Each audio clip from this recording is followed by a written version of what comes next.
Does my ass look big in this? Originally this camp was going to be with a mate, but he wasn't feeling the best, so I decided to go solo. The solo part didn't worry me, however since I just turned 60, I did decide to camp at a family-friendly spot that I was familiar with, and knew that the other campers are generally well behaved. The ride took me over familiar roads to get used to my 200 kilogram plus T7. That was now loaded with another 28 kilograms on the back. I'm about 5'10", 178 centimetres tall, so there's not a lot of margin for error when balancing the bike at standstill. Having said that, once you're moving it feels more predictable than my old WR250R or XT660Z Tenere in the dirt.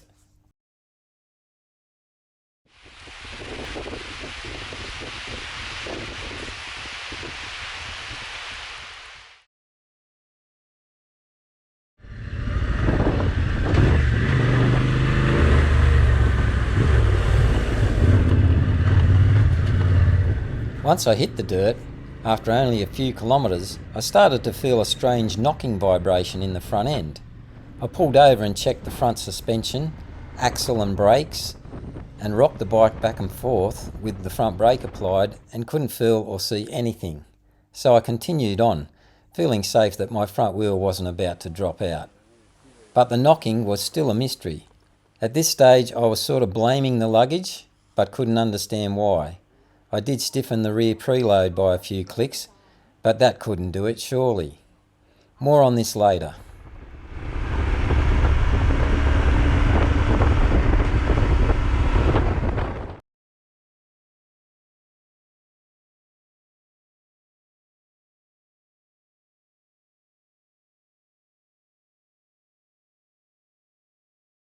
Yeah, so Tenere has had a funny, harsh vibration in the front end. Every little bump you feel it. Finally, I've worked out what it was. The headstock nut was loose. Lucky I had a shifter on me that fits it. I've got a socket that fits, but I didn't want to have to take the handlebars off to get the driver on it. Have a little look around before we go. The ride was fairly cruisy. I dropped into Belmore Falls, Bungonia Look Down, O'Allen Ford, which is now a bridge, Tianjara Falls, and finished up at Kangaroo Valley to camp for the night. I had a great day, just taking it all in and not worrying about what time I arrived at camp.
Over the last 6 years or so, I've been getting more and more into adventure bikes. The concept of just getting on your bike at home without the hassle of loading the trailer and being limited to fewer and fewer riding locations, this is the obvious choice. Since this was my first moto camping trip, I decided not to spend $1 million on gear in case I didn't like it. As it turns out, I had a great time, so now I'll probably improve some components of my gear as finances allow. The panniers I used were $79 from Third Gear in Australia. Sure, they aren't waterproof, but they did the job. They also came with rain covers just in case. Other things I purchased were hiking tent, dry bag, chair and a small stove, which I knew I could use for other purposes than moto camping if I wasn't a fan. Here are a few things I learned. Water is heavy. I carried all my water for the 2 days in plastic drink bowls. That added a lot to my bike weight. In the future I'll purchase a hydration pack and wear most of my water, so to speak. Sleeping bag, sleeping mat and pillow could all do with upgrading. This will save weight and space. Beer also added weight and volume, so if possible pick these up near your destination. Noodle cups are massive and full of air, taking up heaps of space. Dehydrated meals are a much better option for space saving. Anyway, I'll put up a list at the end of the video what I took and what it weighed. Back to the riding.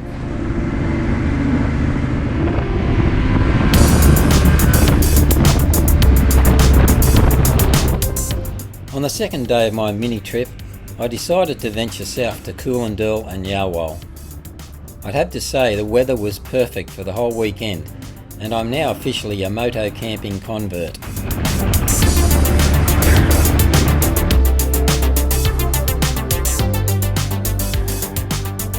Would want to meet one of these on a blind fucking corner.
I decided to tackle some more technical trails with sand, rocks and reasonable inclines before heading home. As usual, the GoPro doesn't do them justice.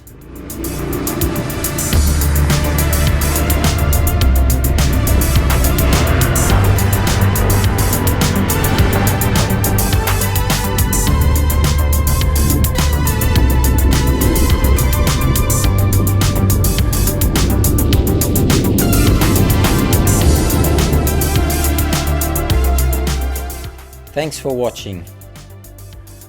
Bloody Nowra.